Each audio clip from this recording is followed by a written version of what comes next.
When starting a bulk, many have the end goal of looking like this: fit, strong, and muscular, but often due to small misguided mistakes, they end up looking more like this. So today, I'll cover 4 terrible bulking mistakes that can really kill your gains. So one of the most common mistakes that many people make when they're struggling with trying to stay in a bulk is the fact that there's some days when they're truly in a high surplus of calories, so they're definitely in the realm to be gaining weight and muscle. However, there's other days where you're nowhere near that surplus that you should be hitting. And because they're so far apart on the scale, it ends up averaging out to almost no weight gain. So what you need to do on the days when you're not that hungry, you got to take advantage of liquid calories. So the mass gainers, ideally the ones you make at home. I personally do not recommend buying loads of store-bought mass gainers because they tend to be filled with all sorts of things. It's much better and beneficial, especially nutritional wise, if you just invest in buying a little mini blender like a Blend Active or a tiny Ninja Bullet, and then with the ingredients, all you need is like a whey protein, some sort of milk,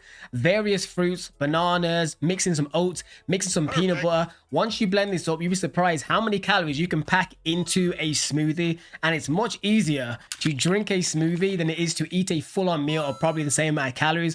Next, this bulking mistake is very common, but I think it's also the stupidest mistake to make because it almost defeats the purpose. You don't know how many times, surprisingly, people have told me that, oh yeah, I'm in my surplus, and I'll ask them about their protein, and they're literally scraping, say, 90, 100 grams, and I end up saying to them, if you're eating so much more calories, how can you be so low on protein? And it is simply because the items of food they choose to eat, yes, they're calorie dense, but if they're only high in fat and high in carbs, it's not really in the muscle building process. It may help you in the gym because more weight on your bones may make you able to lift a little bit more of the weights because it's easier to leverage. However, in terms of true muscle building, the ratio of what you're eating in terms of the macros needs to be more on point. Yes, it's true that when you're bulking, your protein technically doesn't need to be as high as when you're cutting, because when you're cutting, you need to give your muscles every reason to stay there. Whereas when you're in a building phase, your muscles are less likely to leave. However, if you want to be building up as optimal amount as you can, you need to make sure your protein goal at least hits a high protein range for you.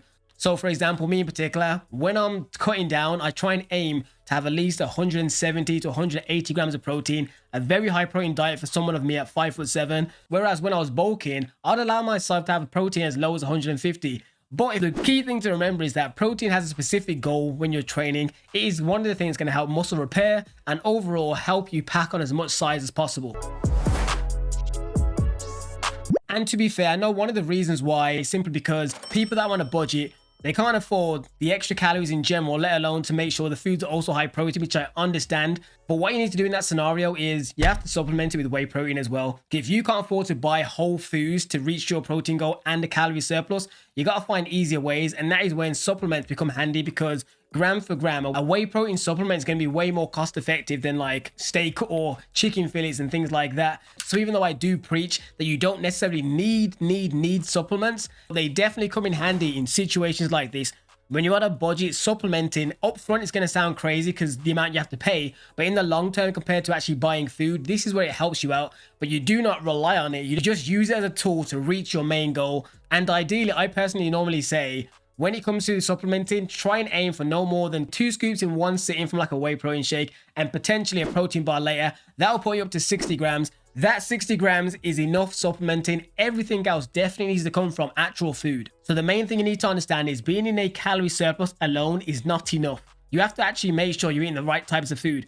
I'm not saying that all of it has to be chicken, broccoli, and rice because that'd be very, very boring. However, do not just eat a whole bunch of junk food. At the end of the day, if you want to build a much more solid and better looking physique, especially in body composition wise, you need to make sure that protein stays relatively high to make sure that you're facilitating muscle growth. So you must understand if you're eating loads of food, smashing your surplus, but it's mainly just high fat and high in carbs and very little protein, you will achieve little muscle growth during this period. Because when you cut down, you're not going to see as much muscle that's lying underneath all that weight. Next up, a killer one is expecting a little bit too much from the bulk. And I don't want to sound pessimistic, but you definitely need to go in there with a more balanced mindset. Some people think that when they start bulking, every time they go in the gym, they're damn near going to be hitting PRs and they're going to be smashing every single weight goal they've got every session. That's not going to happen. And that sort of mindset can kind of make you feel lackluster, especially as you start gaining body fat and you don't look as lean as you once did. Getting fluffier and not instantly gaining strength, it may be something to kind of knock on your head. So I definitely would reevaluate your expectations. But overall, a big issue when it comes to bulking is a lot of people, they go into the calorie surplus bit, so they're eating the right amount of calories to get them in that surplus to gain weight. However, they're not training enough to really benefit from that bulk. And I'm not saying that you have to make a brand new routine for bulking, because I don't believe you do, but you should be aiming to progress on your lifts. You should be training with intention, is a term that a lot of people use. And it basically means that you're not just eating more calories and training the same. It's you're purposely trying to push and push and push. And you'll soon notice those little 2.5 kg plates will become your best friend during bulking. Because a lot of people think they're going to jump up by like 10, 15 kg on the plates.